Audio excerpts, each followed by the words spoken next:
जय हनुमान। रघुपति किन्हीं बहुत बड़ाई, तुम मम प्रिय भरत सम भाई।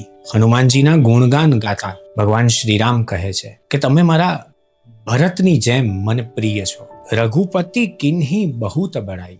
ભગવાન રામ હનુમાનજીના ગુણગાન ગાય છે. એક, આપણી પાસે કોઈકને કામ કઢાવવું હોય ત્યારે આપણા ગુણગાન ગાય. બીજું, કોઈકને આપણી સાથે અહેતુક નિર્ભેળ પ્રેમ હોય ત્યારે આપણા વખાણ કરે. અને ત્રીજું, આપણાથી ઉચ્ચ વ્યક્તિ, પદાધિકારી આપણા કામને જોઈને આપણા વખાણ કરે. ભગવાન શ્રીરામના દૂત તરીકે ભગવાન શ્રીરામ હનુમાનજીને નવાજે છે, વખાણે છે. રઘુપતિ કિન્હી બહુત બડાઈ. ભગવાન શ્રીરામે હનુમાનજીના પરાક્રમની, હનુમાનજીના યશોગાનની વાતો કરી અને એમ કહ્યું કે તુમ મમ પ્રિય ભરત સમભાઈ.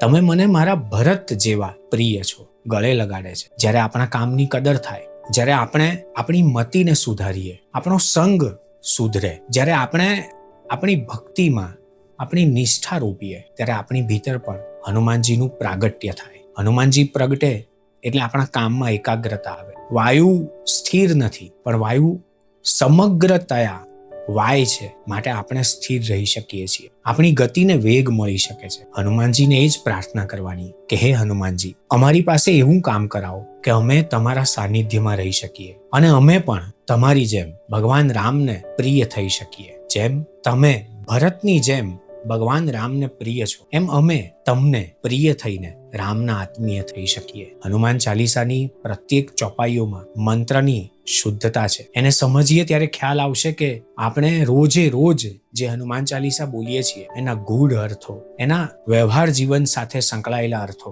એને સમજવા જરૂરી છે. એકવાર સમજી વિચારીને જ્યારે હનુમાન ચાલીસા બોલાય ત્યારે આપણા ભાવમાં ભક્તિ, આપણી કાર્ય કરવાની શક્તિમાં ઉર્જા આપોઆપ વધે. આ જગતમાં કશું જ અશક્ય નથી, એનો ખ્યાલ, એની દિવ્યતા હનુમાનજીના આશ્રયમાં રહેવાથી મળે છે. હનુમાનજી એટલે બીજું કંઈ જ નહીં, પણ આપણે આપણી ભીતર જેની સેવા કરીએ છીએ એની નિષ્ઠામાં ઉત્તરોત્તર ઉમેરો થાય. આપણે આપણી ભીતરથી મક્કમ થઈએ, હનુમાનજી આપણને નિર્ભય બનાવે, ત્યારે આપણા કામ આપણે નહીં, હનુમાનજી સ્વયં કરતા હોય છે. જય હનુમાન.